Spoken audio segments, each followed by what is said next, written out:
स्वानंदी, स्वानंदी. हाय. Sujit sir, तुम्ही? हो, actually एक काम होतं. स्वानंदी, मी आत आलेलं चालणार आहे का तुला? सुजित सर, असं काय विचारताय? तुमचंच घर आहे, कधी येऊ शकता या. नाही तसं नाही. तर अशी मणी तुझ्या खोलीत आला होता, तुला ऑकवर्ड फील झालं होतं ना, सो माझ्यामुळे तसं काही नको वाटायला म्हणून मी बाबा विचारलं. सुजित सर, तुम्ही अवतीभवती असलात की सेफ वाटतं मला.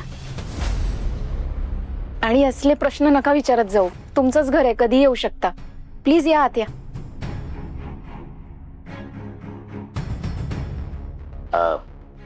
स्वानंदी, ऍक्च्युली एक थोडा प्रॉब्लेम झालाय. कसला प्रॉब्लेम सुजित सर? स्वानंदी, तुझ्या ऍक्सिडेंट नंतर सगळ्या मशीन्सचं ऑडिट मी क्लोजली केलं. 2 मशीन्स फॉल्टी निघालेत, त्यामुळे मी त्यांना सर्व्हिसिंगला पाठवून दिलंय. आणि आपल्याला एक मोठी एक्सपोर्टची ऑर्डर डिलिव्हर करायची आहे. आणि ती जर वेळेत नाही केली ना तर खूप मोठा प्रॉब्लेम होऊ शकतो. आणि मशीन्स कमी असल्यामुळे मला कळत नाहीये की इतकी मोठी ऑर्डर डिलिव्हर कशी करायची. पण ती ऑर्डर पूर्ण होऊ शकते जर आपल्या स्टाफने दिवस रात्र मेहनत केली, एक्स्ट्रा शिफ्टमध्ये काम केलं, तर आपण ती ऑर्डर वेळेत देऊ शकतो. पण ह्या सगळ्यासाठी मला तुझी मदत लागेल स्वानंदी.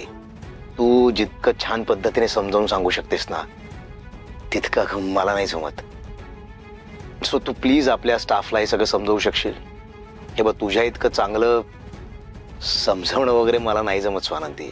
आणि एकच रिक्वेस्ट, हे काम मी तुला सांगतोय हे प्लीज डॅडना नको सांगूयात, नाही तर ते चिडतील माझ्यावरच. सुजित सर, आधी तर तुम्ही प्लीज म्हणू नका. मी करेन तुम्हाला मदत. आणि त्या निमित्ताने का होईना, कमीत कमी मला तुम्हाला मदत करायचा चान्स तर मिळेल. काळजी नका करू, मी समजावेन सगळ्यांना. So sweet of you Swanandi. Thank you. Sujit sir, अहो थँक्यू काय देताय? उलट मी तुमचे आभार मानले पाहिजे. माझ्याकडनं तुम्हाला थँक्यू. स्वानंदी, कधी कधी आपल्या माणसांचे सुद्धा आभार मानायचे असतात. ते झालंच, तो तुमचा मोठेपणा, बाकी काही नाही.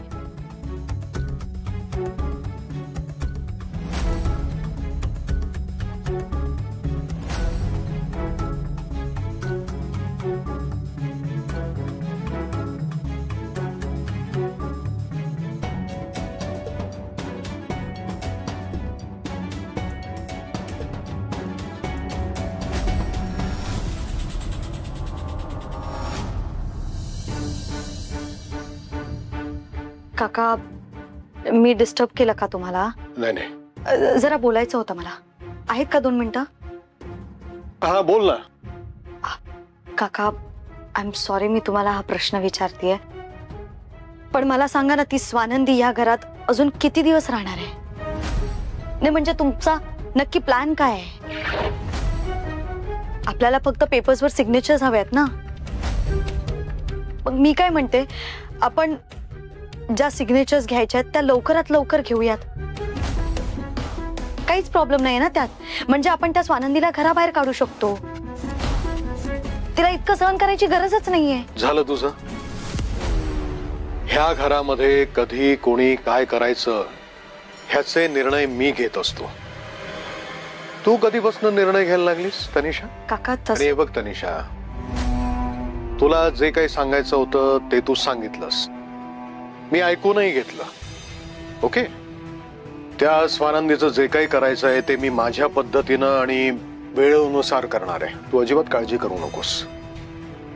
सगळं काही विचारपूर्वक आणि योग्य वेळेला मी करणार आहे. आणि सुजितरावांचं म्हणशील ना तर त्यांचा स्वभाव जो आहे, त्यांच्या सवयी ज्या आहेत ना त्या खूप जुन्या आहेत. त्याच्यावर काही उपाय नाहीये. कसं असतं ना की माणसाचा स्वभाव हा काळानुसार, वेळेनुसार हा बदलत राहतो. आवडीनिवडी बदलतात, प्रायोरिटीज बदलतात. मी सुजितरावांना ओळखतो. माझंच रक्त त्याच्यामध्ये वाहत आहे. ह्या सगळ्याची तू लवकरात लवकर सवय करून घे, म्हणजे तुला त्रास होणार नाही.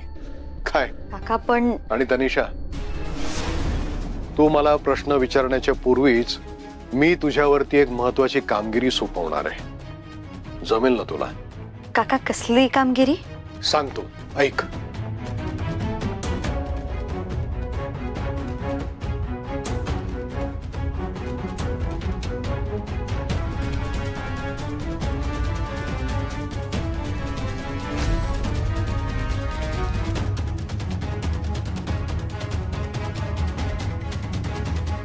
आलं लक्षात?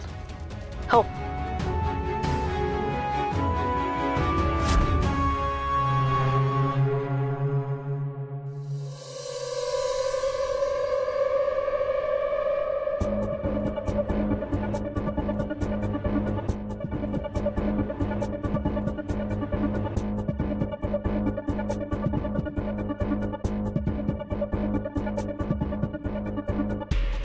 मी जर आता स्वानंदीला भेटायला गेलो तर स्वानंदी पुन्हा गैरसमज करून घेतील, चिडचिड करतील. काय करू? मी एक काम करतो, मी उद्या भेटतो त्यांना.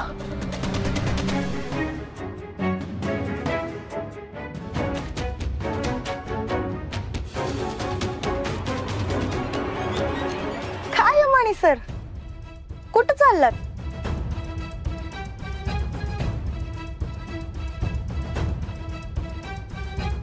अरे रे रे रे रे रे रे, बिचारे मणी सर. नाही, आता आपल्या बायकोला आपल्या डोळ्यासमोर असं कोणीतरी दुसरं पळवून नेतंय, हे नाही ना बघवत. बरोबर आहे तुमचं, तुमचं काहीच चुकत नाही. पण एक सांगू का तुम्हाला मणी सर, हे जे काही होतंय ना, हे एकदम करेक्ट आहे, चांगलं आहे.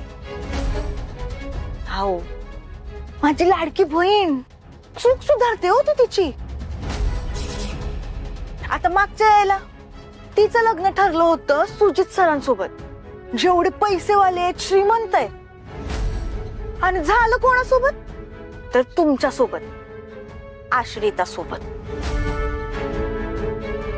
हो मणी सर, माझी बहीण चूक सुधारते हो. मी तर तिला 100% सपोर्ट करणार, फुल सपोर्ट. त्या दोघांचं लग्न व्हायला मी काय पण करू शकते. एकदा का त्या दोघांचं लग्न झालं किंवा तुम्हाला माहितीये का, मी सुजित सरांची कोण होईन ते? साली. ती बोलतात ना, साली आधी घरवाली. झालंय ना तुझं इथलं काम, जा ना मग आता. बरं, ज्या कामासाठी बोलवलं होतं त्या कामाचे पैसे सुद्धा घेतलेत तू. जा आता तुझ्या गावाला. मणी सर,